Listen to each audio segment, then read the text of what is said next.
The Miniband Hip Thrust is one of my favorite warm-up and activation drills because it can also be used really well as a finisher and loaded in a couple of ways that make it a really effective strength and or power exercise as well. So you're simply going to lie on the ground on your back, miniband around your knees, pull the feet in as close as you're comfortable to your hips. So you don't have to yank them in anywhere unnatural. You want them to be hip width, and what you're going to do is get a constant tension on that band, as I'm doing here, with a controlled tension through the core. So when you come up to the top, we're not trying to reach as high as you possibly can, just keeping it contracted nicely in the core and squeezing through the glutes.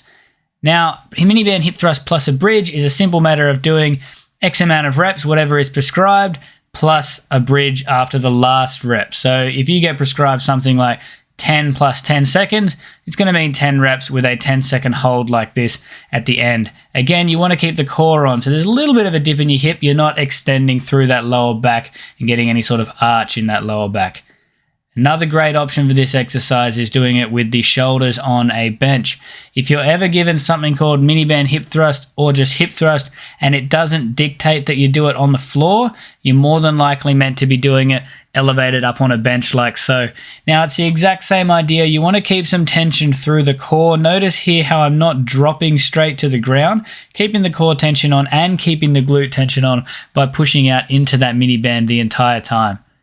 Now, banded miniband hip thrust I like to do, you'll need a setup similar to this where you can hook a band around something that is going to keep it secure down on the ground.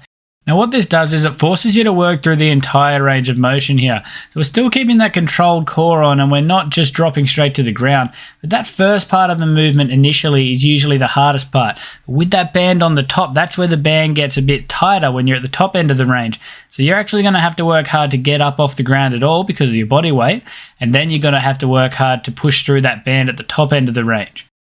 So those are a few variations of Miniband Hip Thrust. Great exercise to use both pre and post workout.